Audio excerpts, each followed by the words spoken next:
Shalom, queridos, mais uma vez estamos aqui para uma ministração da Palavra de Deus através das nossas células online, os nossos GCOs, e hoje na terceira aula sobre o Sermão da Montanha.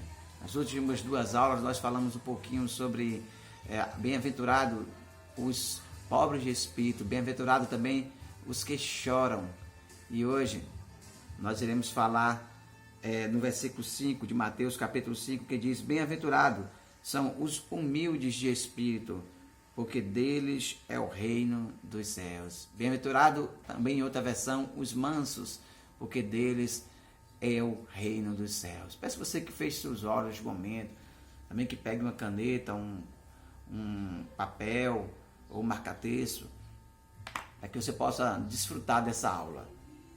Senhor, no teu nome, Pai, nós apresentamos essa aula, te pedimos que essa direção que tu nos dá da palavra, ela seja alcançada nos devidos corações sedentos, ansiosos, que neste momento reservaram um tempo para aprender um pouquinho de ti.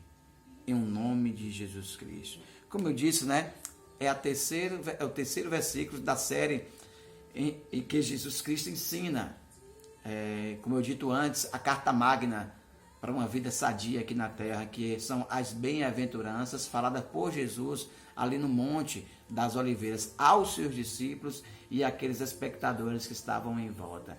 E Jesus Cristo, ele fala agora no versículo 5, bem-aventurados são os mansos, bem-aventurados são os humildes de espírito, porque deles é o reino dos céus. E isso vem em continuação às duas outras bem-aventuranças, As pessoas, elas se humilham na presença de Deus.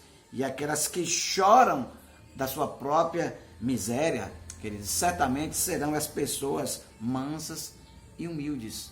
Certamente serão pessoas mansas e humildes, pessoas que têm essas duas características anteriores, dos versículos 3 e versículo 4, certamente, em continuidade, terão essas características. Nas outras duas primeiras, é importante observarmos que ela enfoca a relação do homem com Deus.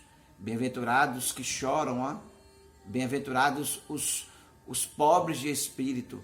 Mas agora, essa terceira bem-aventurança, ela traz um enfoque um pouquinho diferente. Ela fala mais do relacionamento do homem com o próximo. Ela enfoca mais o relacionamento do homem com as pessoas, ou seja, mansos são aquelas pessoas que se humilham na presença de Deus, que choram por seus pecados. E daí, essa manifestação desse sentimento seria o quê? Ser cordial, ser amigável, ser uma pessoa de um bom relacionamento com o próximo. Entende o que eu estou querendo dizer?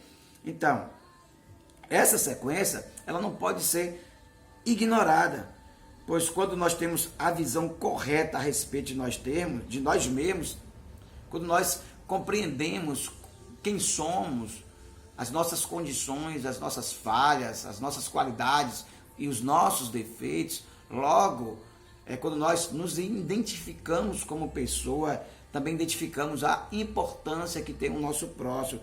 Com isso, a manifestação nossa será o quê? De um espírito gentil, de um espírito manso. Com quem? Com as pessoas que nos cercam, Com as pessoas que nos cercam.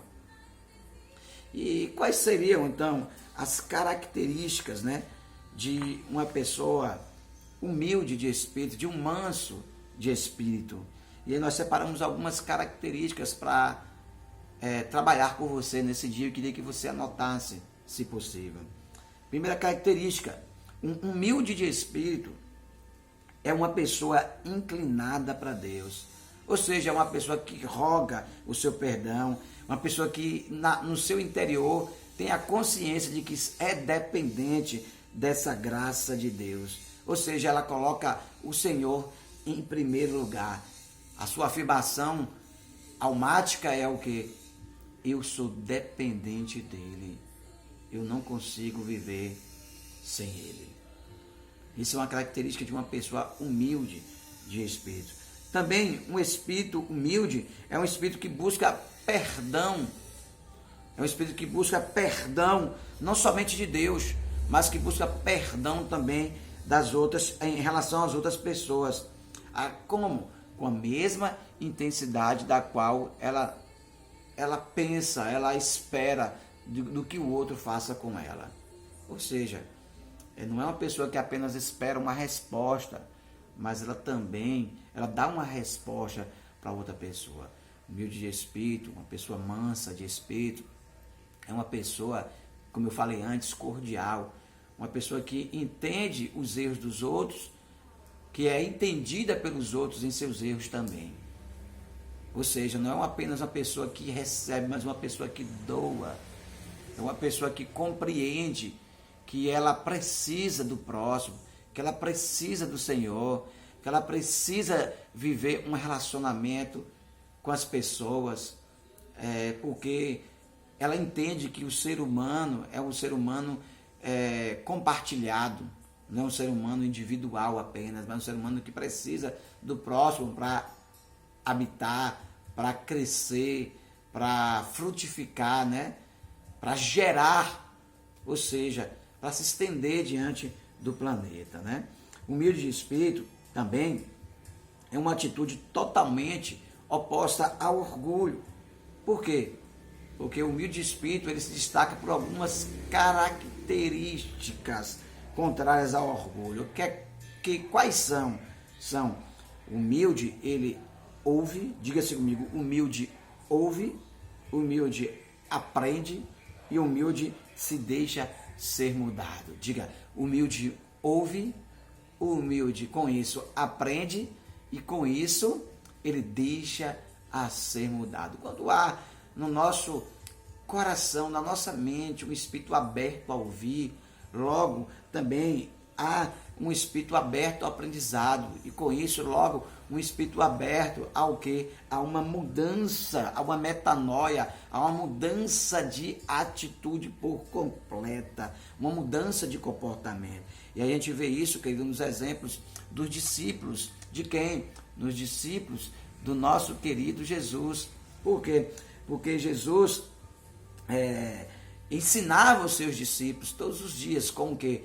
Com a sua vida, com a palavra e com os exemplos do qual ele tinha através dos milagres e cura e comportamento diante das pessoas, diante dos religiosos, diante dos enfermos, diante dos pecadores, diante das autoridades. Me faz lembrar quando Jesus é questionado sobre o imposto e Jesus olha, pega uma moeda e diz, o que está desenhado na moeda? Aí os discípulos falam César. Então ele diz, olha, então dá a César o que é de César e a Deus o que é de Deus. Ou seja, em tudo que se referia de exemplo diante da sociedade, ou seja, na nossa vida cotidiana, ou que se referia a Deus, ele dava exemplo. A Bíblia fala que o próprio Jesus não fazia nada que o Pai não ordenava. Tudo que ele agia era segundo o Espírito. Então Jesus não apenas ensinava com palavras, mas ele ensinava com a vida e com a palavra também de Deus expressada por ele, né? E esses discípulos que eram ensinados, né, por Jesus, por que eles eram ensinados? Porque eles eram mansos. A Bíblia fala que a eles deu-lhe o poder de entenderem o reino. Está lá na parábola do joio, do trigo, né? A ele deu o poder de entender os mistérios do reino de Deus. Por quê? Porque eles tinham mansidão de espírito, porque eles eram humildes de espírito, eles estavam com o coração aberto a aprender do Senhor. Então, qual era a rotina? Qual era a liturgia dos discípulos? Era o que? Os discípulos ouviam o seu mestre, os discípulos precisam ouvir. Como vão aprender do seu mestre se não ouvem seu mestre?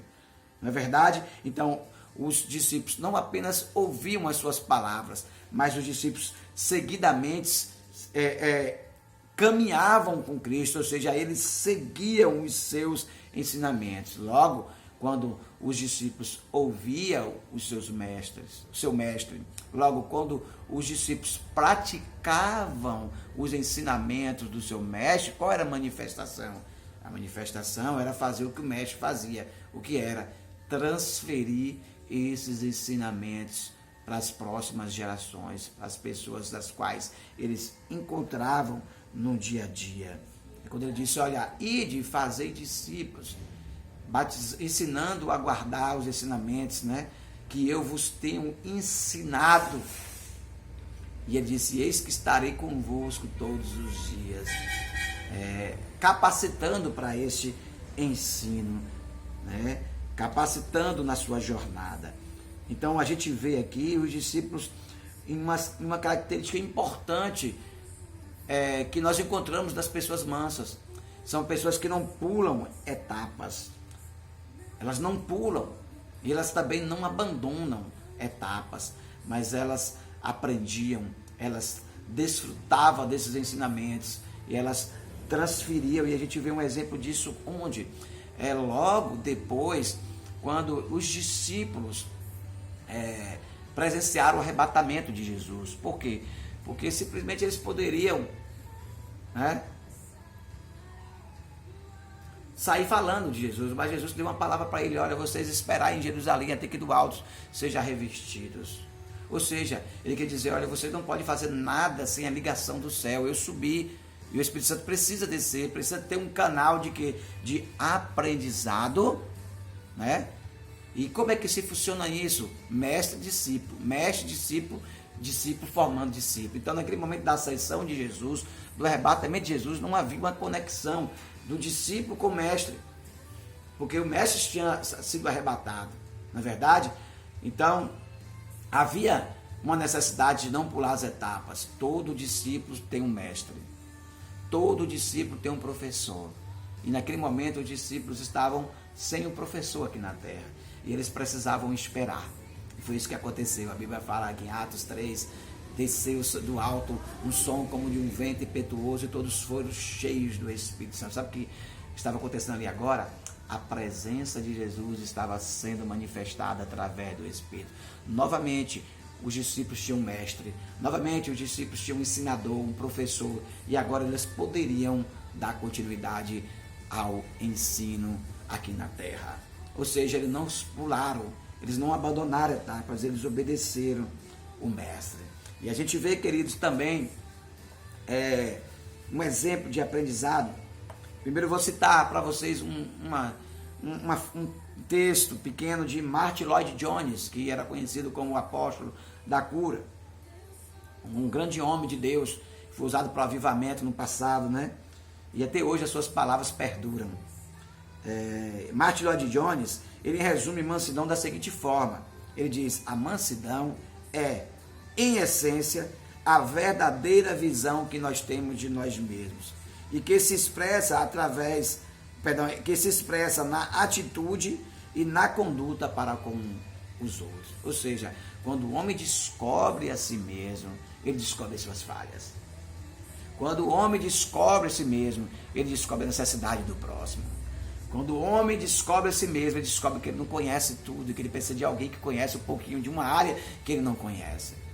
Ou seja, Martin Lloyd Jones estava dizendo que a verdadeira mansidão é quando a gente descobre quem somos, porque nós dependemos uns dos outros, nós precisamos uns dos outros a cada dia. E é essa, querido, exatamente mansidão que nós vemos expressa na vida de Moisés. Está lá descrita nos livros da Bíblia, lá propriamente no livro de Números, capítulo 12, no versículo 3, onde a palavra diz o seguinte: ora, Moisés era um homem muito manso, mais do que todos os homens que havia na terra. Aleluia. Olha aqui o texto diz, olha, Moisés era um homem muito manso.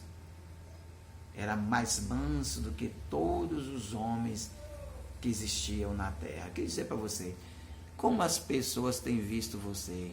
Como um homem manso? Como um homem que gosta de aprender? Ou como um homem difícil de diálogo? Como uma pessoa difícil de conversa, uma pessoa que não ouve, uma pessoa de opinião formada. É perigoso nós termos uma opinião formada. A Bíblia diz que a cada dia nós estamos renovando de conhecimento. Está lá, abra Romanos capítulo 12, versículo 2, e você vai ver esse ensino. A cada dia nós precisamos de uma renovação de entendimento para que possamos dar um culto racional para o Senhor. Sabe o que nós aprendemos com isso, querido? é que a cada dia, às vezes, nós precisamos consertar algo do dia anterior. Algumas vezes eu preguei algumas coisas e depois eu tive que consertar para os meus discípulos. E não é tristeza nenhuma isso, é alegria de saber que eu conheci que aquilo estava errado e eu estou fazendo o correto. Sabe, queridos? É ruim quando a gente não tem a mansidão, não tem a humildade de reconhecer que aquilo que eu fazia, aquela prática que eu fazia não está dando resultado e que eu preciso de uma prática nova, e que eu preciso de um conserto, que eu preciso de uma mudança, que aquela prática que nós estamos vivendo está nos fazendo mal, e não somente mal a mim, mas mal ao próximo.